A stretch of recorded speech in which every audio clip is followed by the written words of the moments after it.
Muito bem, boa tarde, muito bem-vindos, Deus abençoe todos os irmãos. Então, por favor, nossas Bíblias, em 2 Coríntios, capítulo 1, leremos versículos 20 a 24. Vamos saltar apenas o versículo 23. Depois cantaremos firme nas promessas, você pode nos acompanhar. Se você estiver com a harpa cristã, de onde cantaremos, é o número 107. Mas os que já conhecem do Cantor Cristão podem acompanhar lá pelo Cantor Cristão também. Há uma pequena variação na letra, coisa muito pequena. 2 Coríntios, perdoem se eu falei primeiro, eu me confundi. 2 Coríntios, capítulo 1, versículo 20, capítulo 1, versículo 20 até o versículo 24. Pois quantas forem as promessas feitas por Deus, tantas tem em Cristo o sim. Por isso, por meio dele, o amém é pronunciado por nós para a glória de Deus. Ora, é Deus que faz que nós e vocês permaneçamos firmes em Cristo. Ele nos ungiu, nos selou como sua propriedade e pôs o seu Espírito em nossos corações como garantia do que está por vir. Pulando ao versículo 24. Não que tenhamos domínio sobre a sua fé, mas cooperamos com vocês para que tenham alegria, pois é pela fé que vocês permanecem firmes. Amém? Este é o texto de nossa meditação desta tarde, pelo qual cremos e esperamos que Deus fale conosco. Vamos louvar a Deus com o cântico que temos.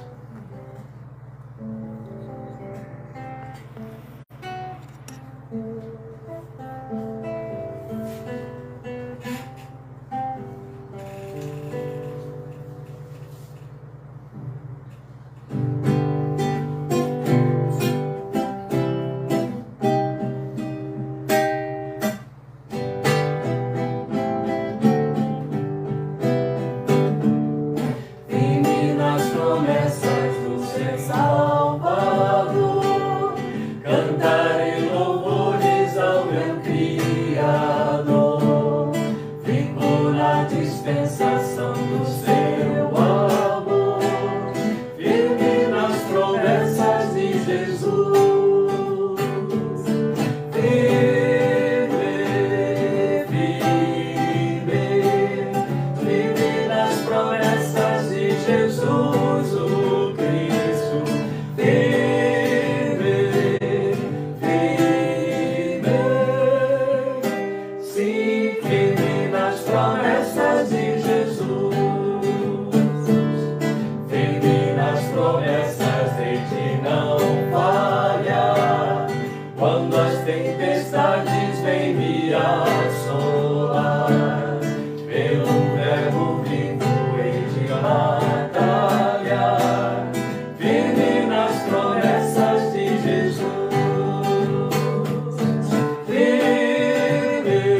para mim.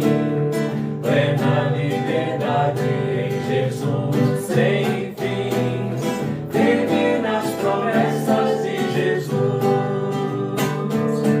Firme, firme, firme nas promessas de Jesus, oh Cristo. Firme, firme, sim, firme nas promessas de Jesus. Firme nas promessas do Senhor Jesus, em amor ligado com a sua cruz. Cada dia mais alegro-me na luz, firme nas promessas de Jesus. Firme, firme, firme nas promessas de Jesus, oh Cristo. Firme, firme, sim, firme nas promessas de Jesus. Muito bom, graças a Deus, glória a Deus pelo louvor, porque podemos adorar o seu nome, e glória a Deus pela sua palavra, e por essa certeza que motivou o nosso cântico, e dá sequência então, compartilhando com vocês a palavra que nós temos para esta tarde. Nosso tema, em cima deste texto que lemos, e o cântico já anunciou isso para nós, o cântico que você acompanhou aí no vídeo anterior, firme nas promessas. Este é o tema, porque é exatamente de que fala o texto que acabamos de ler, e é sobre o que vamos então considerar em cima da mensagem que Deus nos deu e deu à igreja através do apóstolo Paulo em 2 Coríntios 1, de 20 a 24. Vamos orar ao Senhor e pedir a Ele que por sua graça e misericórdia contemple o nosso coração, pela graça e compaixão de Jesus, nos cubra e nos alcance com esta palavra, para que ela nos edifique, nos abençoe, e ela fale ao nosso coração o conselho de Deus, aquilo que Ele tem pretendido para a nossa fé. Vamos orar ao Senhor. Obrigado, Pai, por tua misericórdia e graça, por esta oportunidade, pela palavra diante da qual nós estamos, que acabamos de ler, e rogamos que na tua misericórdia infinita o Senhor nos abra o coração da mesma maneira como pôde ser aberta a tua palavra, o exemplar da tua palavra diante de nossos olhos. Que o Senhor abra o nosso coração pelo mover do teu Espírito, para que esta palavra ganhe corpo, ganhe forma dentro da nossa alma e da nossa confissão. Seja para a glória de teu santo nome. Por tua misericórdia infinita, acerca-te de nós e permite que esta palavra venha como conselho, venha como atração, venha como, ó Deus, reforço para a nossa fé, venha como ensino, venha como correção, e assim nós possamos trilhar a nossa caminhada diante de ti, devidamente aprovados. Que ela venha incendiar também em nossas almas fome e sede por lê-la, por absorvê-la, por ouvir nela a tua voz, por conhecer as promessas, por crescermos nas promessas, por nos aprofundarmos não só no conhecimento, mas na confiança em ti, através das promessas com as quais e pelas quais te empenhaste por juramento para abençoar as nossas vidas e nos orientar a vida. Senhor, então, fala conosco, ensina-nos, e por teu amor permite que esta palavra seja curativa para a nossa vida, para a glória de Cristo Jesus. É nele que oramos a ti, em ti esperando, para o louvor e honra de teu santo nome. Amém. Deus te abençoe enquanto ministramos esta palavra que está diante de nós, firme nas promessas. Foi o texto que você leu aí, e especialmente o versículo 20, pois quantas forem as promessas feitas por Deus, tantas tem em Cristo o sim. Por isso, por meio dele, o amém é pronunciado por nós para a glória de Deus. E você vai ver na continuidade do texto que lemos, que já estivemos lendo, que Paulo não vai estar repetindo mais a palavra promessa, mas tudo de que ele vai falar dali em diante é em função do que acabou de ser declarado e que lemos no versículo 20. Tantas quantas são as promessas de Deus, as promessas que em Deus temos, elas todas têm em Cristo sim. Promessas feitas por Deus. É tão bonita a colocação, a maneira como Paulo articulou, promessas feitas por Deus. Os homens são viciados em fazer promessas. E especialmente para deuses, para as divindades.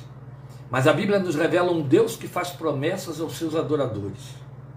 E não faz para seduzi-los. Ele faz por causa do seu coração. Ele faz pelas razões que nós vamos ouvir agora. Há razões muito especiais no coração de Deus, pelas quais Ele nos faz promessas. E a sua palavra, que nós lemos, a Bíblia Sagrada, está eivada de promessas. Na verdade, nós poderíamos, sem menor constrangimento e preocupação, com inerrância absoluta, afirmar que este é um livro de promessas. Não é uma caixinha de promessas. É um livro de promessas. Não é um livro de promessas também para serem lidas como sortilégio. É um livro de promessas para serem estudadas, entendidas e então cridas. Amém? Bem, mas Deus nos faz promessas. Paulo acabou de dizer. Quais as razões pelas quais Deus nos faz promessas? Eu quero começar com uma pergunta, depois eu volto a esta, que é tão significativa quanto: o que entendemos por promessa de Deus?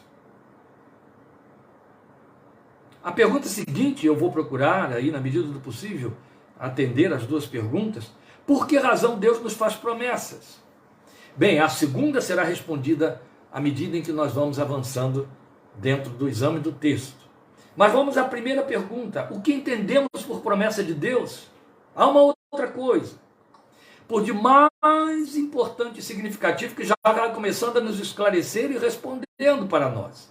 É o fato de que as promessas de Deus, grave isso, querido, grave isso, querida irmã, as promessas de Deus estão circunscritas à sua palavra. Você sabia que no Evangelho de Lucas, capítulo 1, está escrito que nada é impossível para Deus em cada uma das suas promessas? Há duas formas de você entender essa declaração de Lucas. A primeira e a mais direta é: Deus vai cumprir todas as promessas, que Ele tem poder suficiente para isso. Nada é impossível para Deus em cada uma das suas promessas. A segunda coisa a entender é que Deus não está comprometido a fazer nada do que Ele não prometeu fazer. Amém? Ô amado, aprenda isso, porque a gente escorrega aí de forma muito séria e dá ouvidos a coisa que não deve, que vão na contramão da declaração deste texto de Lucas. Então as promessas de Deus estão circunscritas à sua palavra. E é a isto que nós nos referimos como promessas. Então aí está já o avanço em cima da primeira pergunta: o que entendemos por promessa de Deus? Vamos colocar assim: o que devemos entender como promessa de Deus? O que devemos entender como promessa de Deus é a palavra com que Ele se empenhou para dirigir a nossa existência até o último de nossos dias, para sustentar a nossa fé. Então, antes de responder a segunda questão, o porquê das promessas, há algo muito relevante a pontuar, e eu quero pontuar. Veja, hoje, e é isso que Paulo diz aqui, por causa da habitação do Espírito Santo em nós, nós podemos entender e crer nas promessas. Lembram, vocês que me têm acompanhado nos estudos de Efésios, quando passamos por Efésios capítulo 2, versículo 12, onde Paulo estava apelando para a nossa memória a respeito do passado, da nossa vida perdida, e ele estava dizendo: lembrem que naquele tempo, naquela época.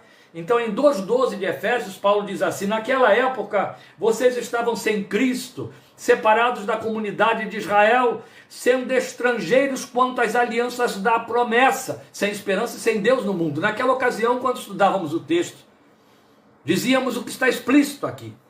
Havia um tempo em que as promessas eram estrangeirismo para nós. Havia um tempo em que as promessas diziam respeito a um idioma que não conseguiríamos entender e acompanhar. E se não entendemos, e não entendíamos, e não entendemos, e quem não entende da promessa, não pode ter esperança, porque, como veremos, a esperança vem em função da promessa. Se eu não tenho promessa, eu não vou ter esperança. Foi o que Paulo disse em Efésios 2,12. Sem esperança e sem Deus no mundo. Porque éramos estrangeiros quanto às promessas. De que servia saber que lá estava um anúncio maravilhoso, dizendo coisas que estavam factíveis para nós, facultadas a nós, mas numa língua que não poderíamos entender. não tomaríamos posse, não atenderíamos, não reagiríamos, não agiríamos em função e em direção a receber e vivenciar o que estava sendo anunciado nesse grande anúncio, porque o idioma era desconhecido. É disso que Paulo fala quando ele diz: naquele tempo vocês eram estrangeiros quanto às promessas, mas agora, o que quer dizer agora? O Espírito Santo, o tradutor da promessa, aleluia, ele habita dentro de você, ele habita dentro de nós, e aí nós temos capacidade de compreender a promessa, e porque podemos compreender a promessa, podemos esperar em Deus, porque Deus nos fez promessas. Eu vou responder essa pergunta com alguns textos que são muito eloquentes. Você vai ter de ter a paciência de me acompanhar na caminhada em cima destes textos. Por que Deus nos fez promessas? Perceba o que há por detrás das promessas na leitura desses textos. Por que eu e você necessitamos conhecê-las e crer nas promessas? Veja, o que Deus planejou, o que Ele pretende. Eu começo com a leitura de um salmo, é o Salmo 106, versículo 12. Eu sei que você vai acompanhar, então vai ter que andar aí também um pouquinho comigo. Mas eu vou ler na minha versão, é evidente. Então eu vou pedir que você ouça a leitura com bastante atenção, para que você não perca nada do que está sendo dito aqui. Veja, Salmo 106, versículo 12. Então creram nas suas promessas, e a ele cantaram louvores. Parece uma coisa tão simples de dizer, parece uma coisa tão inevitável de acontecer, não é não. Aqui está uma das razões por que Deus nos faz promessas. O salmista está dizendo que quem crê na promessa louva a Deus. E Deus habita no meio dos louvores. Ele nos quer como adoradores, Ele quer o nosso louvor. Depois nós temos um texto que não é curto, mas de uma solenidade incomparável, e ele se encontra em Hebreus, capítulo 6, e eu vou ler dos versículos 16 a 20. Hebreus 6, de 16 a 20. Os homens juram por alguém superior a si mesmos, e o juramento confirma o que foi dito, pondo fim a toda discussão. Querendo mostrar de forma bem clara a natureza imutável do seu propósito para com os herdeiros da promessa, Deus o confirmou com juramento, confirmou o seu propósito com juramento, para que, por meio de duas coisas imutáveis, nas quais é impossível que Deus minta, sejamos firmemente encorajados, nós que nos refugiamos nele para tomar posse da esperança a nós proposta. Temos esta esperança como âncora da alma, firme e segura, a qual adentra o santuário interior por trás do véu, onde Jesus, que nos precedeu, entrou em nosso lugar, tornando-se sumo sacerdote para sempre, segundo a ordem de Melquisedeque. E agora há um texto que para mim é o superlativo da resposta a esta pergunta: por que Deus nos faz promessas? Você acabou de ouvir o texto de Hebreus dizendo, o autor de Hebreus dizendo no texto que lemos, que as promessas nos foram dadas por juramento, e por conta de promessa e juramento, Deus não pode mentir, Ele não mente porque Ele é Deus. Isso nos mantém firmes, isso entra em nossa alma como âncora que nos mantém seguros e firmes. Mas ouça o que Pedro diz para nós a respeito da promessa, e você deve acompanhar. A leitura está no capítulo 1, versículo 14, mas eu estou dizendo que para mim é o superlativo dessa resposta. E acompanhe, por favor, para que você possa perceber de igual maneira. Como filhos obedientes, é 1 de Pedro 1,14. Como filhos obedientes, não se deixem... Não, eu me confundi, é 2 de Pedro, perdoe, eu disse 2 de Pedro e fui ler em 1 de Pedro. É 2 de Pedro 1,14, o texto diz: porque sei que em breve deixarei este tabernáculo, como nosso Senhor Jesus Cristo me revelou. Eu errei o texto de novo, meus amados, me perdoem, mas houve uma pequena confusão aqui, e aí eu fico devendo justamente depois de... 2 de Pedro 1,4, eu estou lendo 1,14, foi erro de digitação aqui. 2 de Pedro 1,4, e o apóstolo diz para nós: dessa maneira ele nos deu as suas grandiosas e preciosas promessas, para que por elas vocês se tornassem participantes da natureza divina e fugissem da corrupção que há no mundo causada pela cobiça. Isso é inédito ou inusitado.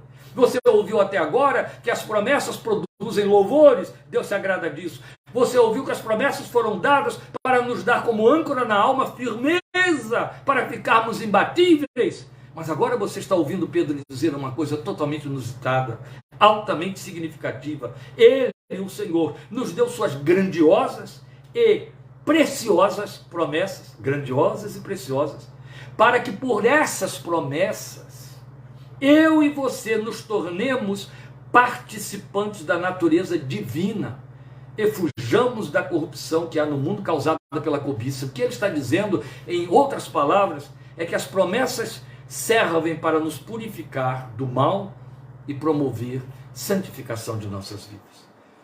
Aí estão as razões porque Deus nos alimenta com promessas. Aí estão as razões, entre outras, pelas quais Deus assumiu nos dar promessas e nos alimentar com promessas. E como Paulo disse para nós, ele vem nos sustentar por promessas tantas que todas têm em Cristo o sim. Precisamos das promessas. Há mais outras razões.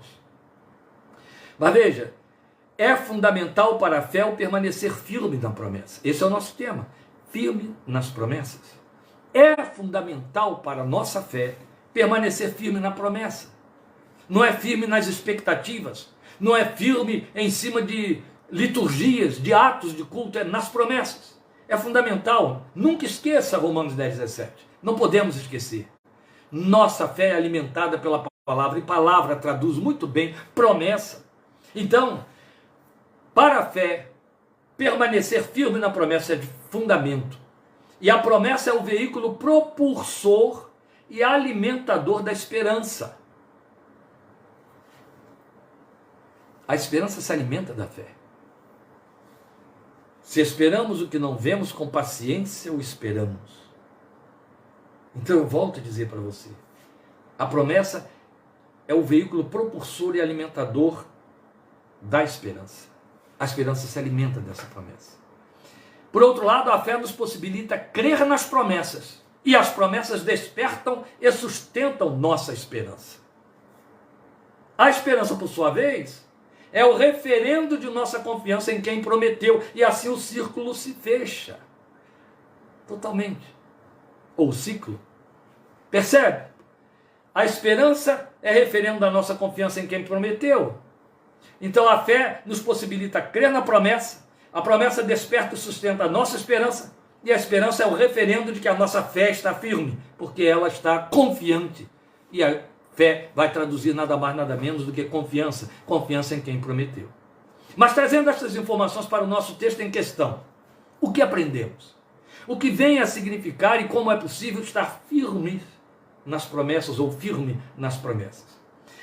Eu chamo a sua atenção de volta para o versículo 20, 2 Coríntios 1:20. As promessas de Deus são cristocêntricas, é o que Paulo está dizendo aqui. Pois quantas forem as promessas feitas por Deus, tantas têm em Cristo sim. Ô queridos, quando ele diz, quantas forem as promessas feitas por Deus, tantas, tanto quanto, é uma expressão muito popular entre nós. Ele não deixou nenhuma de fora. E se você começa a ler a sua Bíblia, em Gênesis, você vai encontrar promessas de Deus. Ele já faz uma tremenda promessa a Noé. Depois ele vai fazer uma tremenda promessa a Abraão e seus descendentes.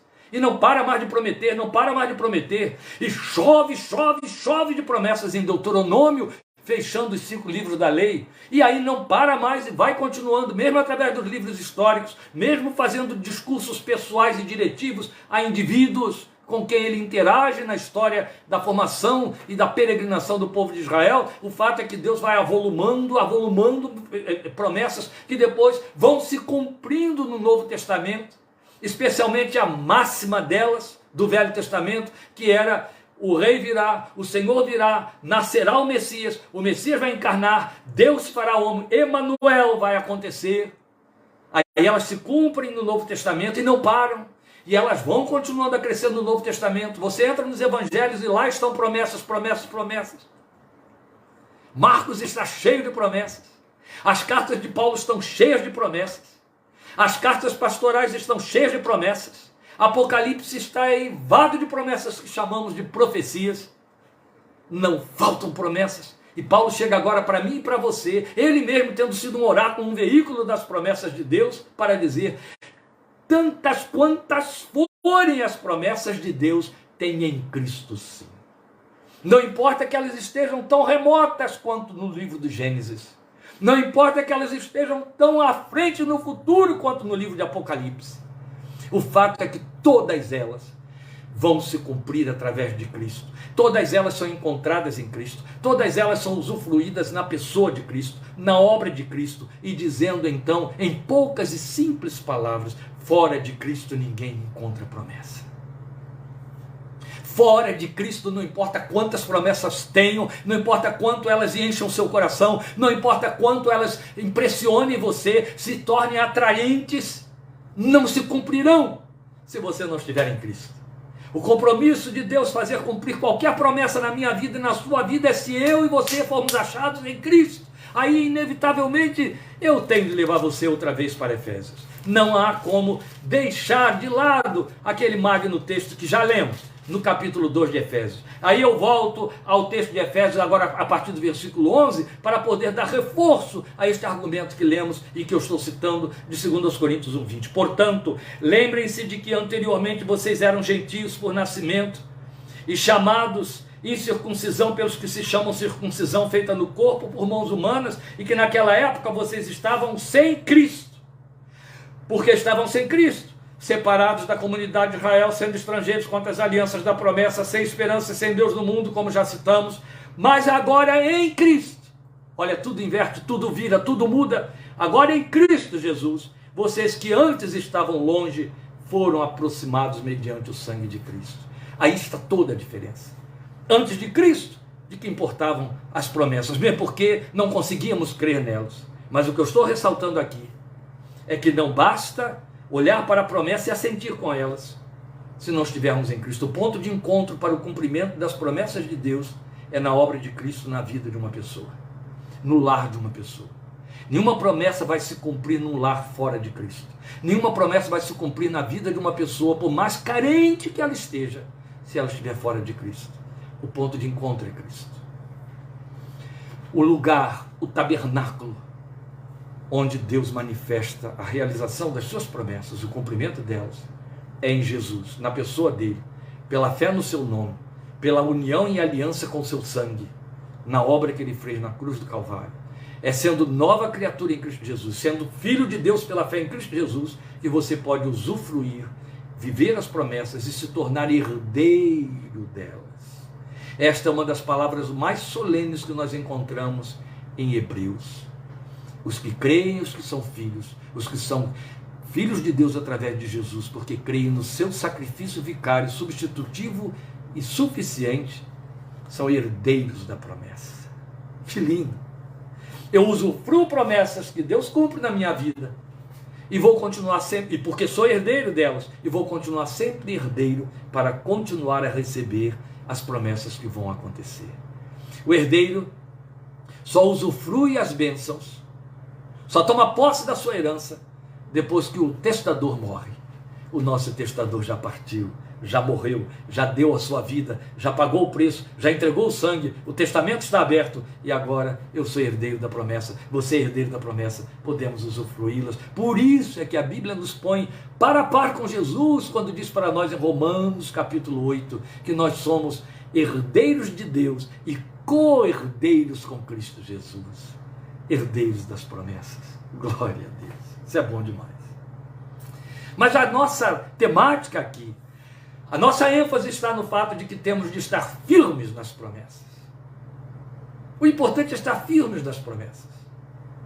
Não basta eu achar que as coisas estão escritas por aí, isso está ruminando aqui dentro da minha alma para produzir uma fé ou coisa parecida. Não. Eu preciso conhecer a promessa. Eu preciso crer na promessa. E uma vez que eu conheço e creio, eu tenho que ficar firme nela. Não me deixar abalar. Não duvidar da promessa. Tiago fez uma advertência muito séria no capítulo 1, dizendo: aquele que duvida, pensa que receberá do Senhor alguma coisa que não fará. Aquele que duvida não receberá nada da parte de Deus. É preciso crer e confiar. Ficar firme na promessa. Mas aí temos uma palavra de conforto para nós muito grande, na medida em que Paulo vai nos falando sobre a forma como Deus trabalha essas promessas dentro da nossa vida, a partir dos versículos 21, nos versículos 21, 22 e 24. Veja, a primeira coisa que Paulo informa para nós no versículo 21 é que nós perseveramos nas promessas por ação divina. Talvez você nunca tenha prestado atenção nisso, mas volte aí para o seu texto. Ora, é Deus que faz que nós e vocês permaneçamos firmes em Cristo. Se todas as promessas se cumprem em Cristo, e se é Deus quem nos garante estar em Cristo, nos assegura estar em Cristo, nos dá segurança de estarmos em Cristo e nos mantém em Cristo, então Deus nos dá segurança para a promessa. É uma questão lógica, é dedutiva em cima da revelação da palavra de Deus. Mas não é coisa de pouca monta você ouvir uma declaração desta ordem. O apóstolo está afirmando categoricamente que Deus é que faz que nós e vocês, que todos nós, a igreja de Cristo, os crentes em Jesus, permaneçamos firmes em Cristo. Eu ouço muitas vezes, com lamento, muita gente que fica preocupada com o fato de que ou se autoacusa, ou então se vê muito fraco na fé, o que é muito válido, e aí acha que não está firme, acha que pode perder posição, sair da fé, cair da fé, mudar de lugar. É bastante ler Romanos, capítulo 8, a partir do versículo 35, quando o apóstolo Paulo diz, pergunta, não é? Quem nos separará do amor de Deus que está em Cristo Jesus? Aí ele vai dando uma série de circunstâncias e situações que são aquelas que a gente até usa como justificativa ou então teme que nos afaste do amor de Deus. Ou que digam para nós, uma vez que estão acontecendo, que Deus não nos está amando. Aí ele vai falando de perigo, de espada, de fome, de nudez, de perseguição, de coisas do presente, do porvir, coisas visíveis, coisas invisíveis, a morte, tudo. Mas eu estou certo de que nem morte, nem vida, nem coisas do presente, nem do futuro podem nos separar do amor de Deus que está em Cristo Jesus. Aqui está Paulo reforçando isso em 2 Coríntios, capítulo 1, 20, 22, 21, para dizer para nós que Deus nos faz perseverar em Cristo. É Ele quem faz essa obra dentro de mim e de você, é evidente. Você já estudou lá em Efésios 1, 13 e 14, que Deus colocou o Espírito dele em nossos corações como selo e penhor, nossa garantia, selo e penhor da sua herança. E ele vai dar reforço disso aqui, e muito. Primeiro que ele vai nos mostrar como é que Deus fez isso. Ou seja, como é que Deus processa esse nos fazer ficar firmes, permanecer firmes em Cristo. Como ele processa isso? Aí ele começa a dizer para nós, final do versículo 21 e entrando no versículo 22, ele nos ungiu. Pronto, aqui ele já disse tudo. Eu acabei de citar para você Efésios 1, 13 e 14. É verdade? A ação divina é completa em nós. Ele nos ungiu. Aqui isso alude. O que este verbo ungir lembra a você? Como é que um crente é ungido pelo próprio Deus? Nós somos ungidos pelo Espírito Santo de Deus. É disso que Paulo fala lá no texto de Efésios, que eu já citei 3 vezes. Ele colocou o seu Espírito dentro de nós. A Bíblia declara com ênfase em Romanos capítulo 8 que Deus enviou o Espírito do seu Filho para o nosso coração. Depois reforça isso em Gálatas capítulo 4. Deus enviou o Espírito do Filho para o nosso coração. E dentro do nosso coração, esse Espírito, ou apoiados nesse Espírito, nós levantamos a nossa voz ao Deus eterno como Pai e dizemos, Pai, Abba, porque é o Espírito do Filho que está dentro de nós, que provoca identificação, mas que traz garantia. A unção significa isso. Unção era coisa muito séria no Velho Testamento e foi de lá que essa expressão emergiu. Jesus tem o título de ungido, ele é Jesus Cristo, Jesus o Cristo, Jesus o ungido, o Messias, do Mashiach, do hebraico, ungido. Ungido veio de lá. Deus unge, Deus ungiu profetas, Deus ungiu sacerdotes, Deus ungiu reis. Ungir significa garantir, ungir significa posicionar com autoridade, confirmar e dar valor. Ungir significa revestir. E a Bíblia diz que Deus nos ungiu. Ele nos ungiu com seu Espírito. Se alguém não tem o Espírito de Cristo, Paulo já disse, este não é dele. O Espírito está aí dentro de você, o Espírito habita no nosso corpo, do contrário, não somos de Deus. Qual é a garantia que Deus tem de que eu e você pertencemos a Ele? O Espírito do seu Filho está habitando dentro de nós, e aí Deus tem garantia de que Ele vai nos tornando cada dia mais a imagem do seu Filho, e vai mudando as nossas feições espirituais, até que nós cheguemos à plenitude da estatura do Filho de Deus. Ele nos ungiu.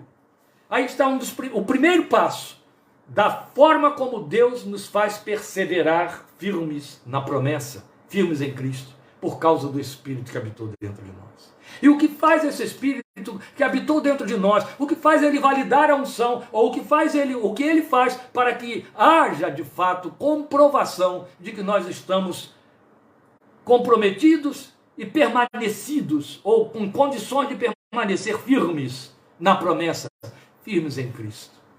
O Espírito testifica com o nosso coração, dá testemunho. Uma coisa que Jesus disse a respeito do Espírito que habitaria em nós, o Espírito Santo de Deus, ele vos fará lembrar de tudo que vos tenho dito. Isso é uma coisa muito linda, porque é quase um mistério, mas é um fenômeno espiritual. É por isso que eu gosto de dizer e repito exaustivamente: não se mantenha longe da palavra, não desconheça a palavra, conheça, emerja. Eu não estou falando de decoreba, eu estou falando de lê-la, conhecê-la, ouvi-la, porque o Espírito de Deus vai nutrir você com as promessas que você ouviu, leu e conheceu. Elas estão dentro do seu coração, elas formam um arquivo espiritual. O Espírito de Deus as pinça à medida em que você tem necessidade, e essas necessidades surgem. Na medida em que a nossa jornada cria situações e desafios, e a nossa fé tem que reagir. Este é o momento em que o Espírito que nos ungiu e que habita dentro de nós pinça dos escaninhos da nossa alma a promessa de Deus para trazer ao nosso coração conforto, refrigério. É isso. Sabe, promessa de Deus é o que, como já dissemos, está na palavra e se cumpre em Cristo. Não é aquilo que é subjetivo. Promessa de Deus não são as palavras que eu boto na boca de Deus porque são expressão do meu desejo. É isso que as pessoas são viciadas em fazer. Elas transformam seus desejos em promessas de Deus, botam na boca de Deus e pegam de volta dizendo: Deus me prometeu o quê? Promessas de Deus são aquelas com que Ele se comprometeu aqui. E uma vez que você as possua pela fé em caráter particular, o Espírito de Deus está comprometido a fazer com que você as viva, as vivencie, e Ele se encarrega, uma vez que Ele habita em você, de trazê-las ao seu coração, à sua memória, nos momentos da necessidade. Este é o momento em que o crente pode dizer com autoridade: aí Deus falou ao meu coração, aí o Senhor consolou a minha alma, aí o Senhor me fez entender que é o Espírito de Deus que te ungiu, que está trabalhando aí dentro, com que Deus te ungiu, está trabalhando aí dentro para fazer você permanecer, ficar firme na promessa, que é Cristo, ou em Cristo, que é a promessa. Ele nos ungiu. Depois você vai ter, logo no início do versículo 22, ele mostrando que essa ação completa de Deus a nosso favor é uma dinâmica de Deus para nos manter, nos fazer permanecer na promessa, firmes na promessa. Ele vai dizer que Ele nos selou como sua propriedade. E reforça isso tudo arrematando, dizendo em terceira instância, que é uma redundância do que já estivemos dizendo: pôs o seu Espírito em nossos corações como garantia do que está por vir. Aí está a confirmação do que estivemos dizendo. Ele começa a dizer: ungiu, nos selou como propriedade dele. E este selo é o Espírito que pôs no nosso coração como garantia do que há de vir. Aqui há duas formas de você entender. Primeira é a que vem imediatamente anterior. Ele nos selou como sua propriedade. Esse selo foi feito pelo Espírito Santo de Deus. Paulo repete isso várias vezes. Paulo diz o Espírito com que fomos selados. Paulo diz em Efésios que fomos selados com o Espírito de Deus. E ele repete que nós fomos selados em Romanos. Selados pelo Espírito de Deus. Este selo do Espírito é o registro, é a marca de Deus de que nós somos propriedade dele. O Espírito de Deus é como uma mercadoria, alguém já trabalhou isso aí com muita pertinência, muita procedência, uma mercadoria que sai com o selo do proprietário para um porto distante.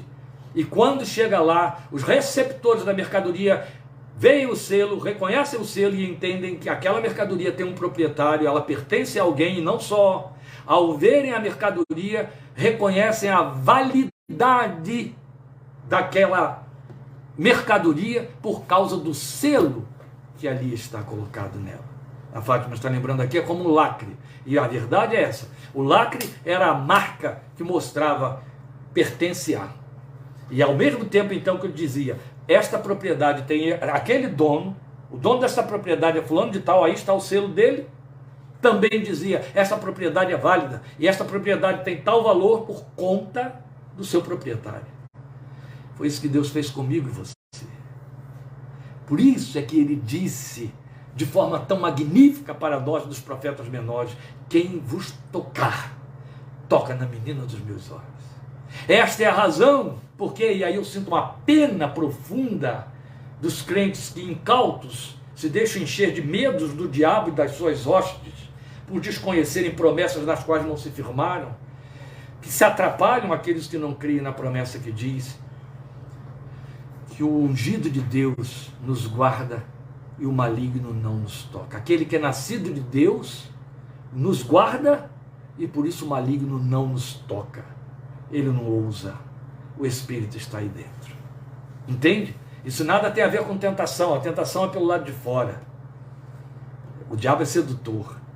Mas tocar, como querem alguns aí, produzir doença, jogar você no chão, criar possessões, perturbações internas, isso é balela, isso é fantasia. Isso só pertence às religiões tenebrosas, as religiões que militam com as trevas. Não tem nada a ver com a verdade, com a luz do Evangelho. O Evangelho diz claramente que aquele que é nascido de Deus te guarda e o maligno não pode te tocar, porque você tem o selo de Deus. Ele te vê como sua propriedade, e isso é lindo, é outro reforço que Paulo está dizendo. É por isso que você pode estar firme na promessa, você é propriedade. E Pedro adiantou-se para dizer propriedade peculiar, aquela propriedade que é tão particular a ele, é tão pertencente a ele, que ele se identifica nela e não a confunde. Onde ela estiver, ele pode sobre ela, e este ela sou eu e você, ele pode sobre ela, sobre ti levante o seu rosto. Amém? Ele olha para você no meio da multidão, ele te reconhece. Isso confirma o Salmo 91. Caiam 1.000 à tua direita, 10.000 ao teu lado, tu não serás atingido, porque você é propriedade peculiar. E estas são as promessas que nos fortalecem. Podemos ficar firmes. Agora a forma de você entender então a última linha aí do versículo 22, garantia do que está por vir. Aqui significa o outro lado do selo. É Deus nos dando a garantia. O Espírito está aí dentro para dizer, vai se cumprir, confia, espera, espera, espera, espera, continua esperando, espera. É o Espírito que faz isso dentro de mim e de você. Deus te deu uma garantia, eu estou aqui para garantir que Ele vai cumprir. É lindo, não é? Mas é o que Ele está dizendo, garantia do que está por vir. A questão, meus amados, é que nós queremos muito particularizar promessas, imediatizar promessas. Nós queremos que elas atendam nossas ambições, necessidades e perspectivas imediatas e temporais. E aí esbarramos com uma coisa que nada tem a ver com promessa, que é chamada a vontade de Deus, a moral de Deus, a justiça de Deus, a honra de Deus, pelas quais todas estas coisas têm de ser filtradas. Por isso que dissemos, promessas não são fruto de nossa subjetividade espiritual. Aquilo que eu sinto, aquilo que eu acho, como eu decido, não existe isso. E aí, por fim, no versículo 24, o apóstolo vai mostrar para nós que as promessas de Deus nos fortalecem. Como se não fosse coisa pequena. Ele vai dizer aí, não que tenhamos domínio sobre a sua fé, mas cooperamos com vocês para que tenham alegria. Pois é pela fé que vocês permanecem firmes, para que tenham alegria. Ora, vamos lembrar Neemias dizendo, a alegria do Senhor é a nossa força. Vamos lembrar que o Espírito Santo é que produz alegria. O que ele está dizendo aqui é que a fé, a promessa, aliás, vai ser usada por Deus para nos fortalecer, porque se produz alegria, nos fortalece.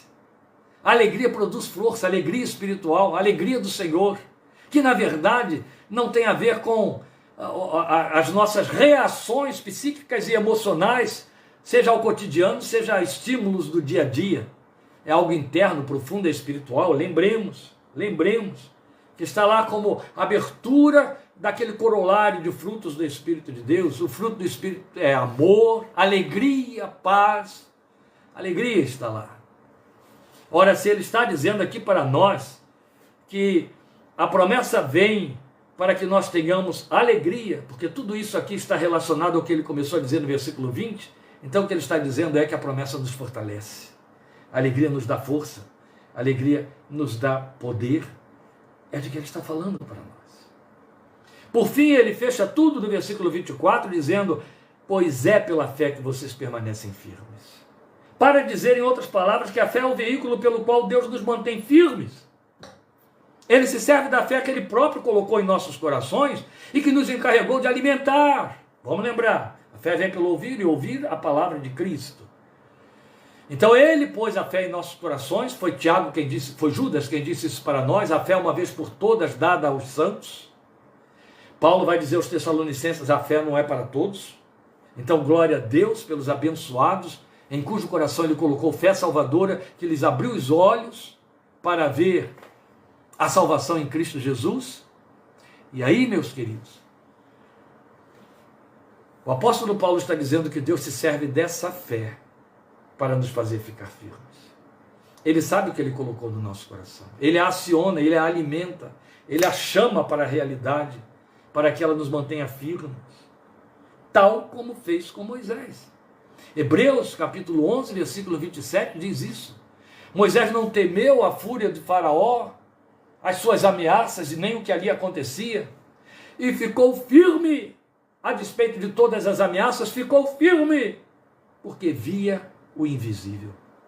E ele está bem dentro daquele trecho que relaciona os herdeiros da promessa, capítulo 11 de Hebreus. Aliás, aquela galeria toda de heróis, que chamamos de heróis da fé, na verdade herdeiros da promessa, encerra com esse texto de Moisés, essa fraseologia a respeito de Moisés. Ficou firme porque viu o invisível. Deus se serve da fé para manter o nosso coração firme. E aí vale acrescentar dois textos com que eu encerro a nossa argumentação desta tarde. Mas me acompanhe neles, porque um deles é muito cantado, todos os dois são cantados, tão belos são. Apaixonam tanto, atraem tanto o leitor da palavra de Deus, aquele que crê nela como promessa, que transformaram em canções. Isaías 26, versículo 3. Tu, Senhor, guardarás em perfeita paz aquele cujo propósito está firme, porque confia em ti, ou em ti confia. Na versão Almeida Corrigida, o texto tem ainda mais expressão quando ele diz: tu manterás em paz aquele cuja mente está firme em ti, porque ele confia em ti. Firme em ti, firme nas promessas, porque confia. Vale lembrar, antes de ler o segundo e último texto, que está no Salmo 125, vale lembrar o que aconteceu com Abraão, que Paulo toma como exemplo para a nossa fé e nos mandou seguir as pegadas da fé que ele teve. Abraão, a despeito de estar vendo a realidade do dia a dia, que era a decrepitude da sua própria carne e da sua mulher Sara, tinha uma promessa, e sobre ela já haviam corrido mais de 2 décadas, ou pelo menos 2 décadas e pouco. E o texto da palavra de Deus diz que ele ficou firme, dando glória a Deus, que não duvidou da promessa, porque estava certíssimo de que aquele que prometeu era poderoso para cumprir. Este é um dos privilégios de crer na promessa, uma das bênçãos de crer na promessa, é conhecer quem prometeu. E quando você conhece quem prometeu, você confia. E se você confia, a fé cresce e descansa. Como eu disse, o último texto, e eu quero deixá-lo com você, fechando essa nossa meditação, está no Salmo 125, texto tão cantado. Os que confiam no Senhor são como o monte Sião, que não se pode abalar, mas permanece para sempre. Observe, há 3 vocábulos que estão juntos aqui em toda esta leitura que fizemos, tanto em 2 Coríntios, quanto ali em Isaías, quanto aqui nos Salmos, os textos que eu citei depois, Pedro, Hebreus, Efésios. Promessa, permanecer e fé. O quarto é o que deu tema para nós, firme. Se há promessa, se há fé no coração, então eu permaneço na promessa e eu fico firme na fé. Deus nos firma na sua promessa. É isso que faz o coração descansar. É isso que explica porque tantas adversidades nos acometem na vida. Lamentavelmente, inventou-se uma vertente de confissão evangélica, que é o outro evangelho, ele é anátema, segundo Paulo, ele é maldito, ele não é verdadeiro. O evangelho do engano, que levou e leva ainda muitas pessoas sendo seduzidas a crerem e entenderem, fazendo uma falsa confissão, de que o crente, porque é crente, não passa por adversidades, não adoece, não é assaltado, não sofre acidentes, não é roubado, não sofre ruínas, não sofre prejuízos de falências, não tem dores, todas as doenças são curadas, é vencedor em todas as necessidades, campanhas e batalhas, todos os desafios ele supera, passa em todas as provas, passa em todos os concursos que fizer, pelo simples fato de que ele é crente. Nada, absolutamente nada disso é verdadeiro. Nada, absolutamente nada disso tem a ver com promessas de Deus. Pelo contrário, tudo isso tem a ver com uma promessa gloriosa, saída da boca de Jesus em cima de uma parábola que ele fez. Ele é a rocha. Ele disse que ele é a rocha, ele assumiu que ele é a rocha. A Bíblia proclama que ele é a rocha da nossa fé, rocha na qual ficamos firmados. Ele disse: quem ouve a minha palavra e a pratica, eu vou mostrar a vocês a quem ele é semelhante. Ele é semelhante a um homem que, tendo construir uma casa, cavou fundo até encontrar a rocha e sobre ela lançou o seu alicerce. Aí vieram os vendavais, vieram os temporais, ruína, falência, doença, assalto, entende? Todas as vicissitudes fazem parte. E Jesus disse: vieram todas estas coisas contra aquela casa, mas ela não ruiu, não se abalou, porque estava firmada na rocha. É isso que significa estar firme na promessa. Estar firme na promessa não significa entrar em desespero e ficar confuso quando as coisas contrariam nossas expectativas ou nos surpreendem de maneira negativa. Só aqueles que receberam o falso evangelho é que vão se perturbar e até enlouquecer e blasfemar. Mas o crente em Cristo Jesus passa pelas vicissitudes e sabe de uma coisa: vai passar. E quando acabar de passar, ali estará meu Deus, eu estarei inteiro outra vez, e eu recomeçarei tudo de novo. Exatamente a experiência contada para nós de Davi em Salmo 57. O servo de Deus disse: eu me esconderei debaixo das tuas asas, até que passem as calamidades. Porque das calamidades, meus queridos, meu Deus dá conta. Aleluia. E com isso eu quero pedir a você que assuma um nome de uma vidinha pequena. É um menininho de 4 anos chamado Noah. É o filhinho de 2 irmãos muito amados nossos do Rio de Janeiro.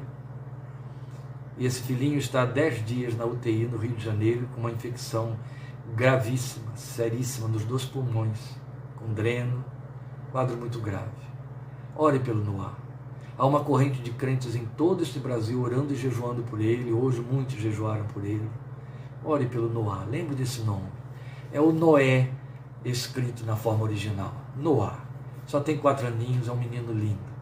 Ore para que Jesus o devolva inteiro a seus papais, para a glória dele e por sua misericórdia.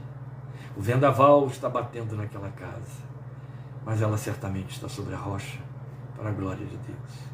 Glória ao Senhor, que fortalece e firma a nossa fé na promessa. Amém? Deus te abençoe e te guarde. Estejamos juntos quinta-feira, porque depois você vai ter férias de mim por 2 semanas. Vai ficar em paz a respeito da minha voz e da minha imagem. Mas quinta-feira estaremos juntos estudando Efésios. Deus te abençoe e te guarde. Em nome do Senhor Jesus, o Senhor te abençoe e guarde, e o Senhor faça resplandecer o seu rosto sobre ti e tenha misericórdia de ti. O Senhor sobre ti levante o seu rosto e te dê paz. Amém. Amém.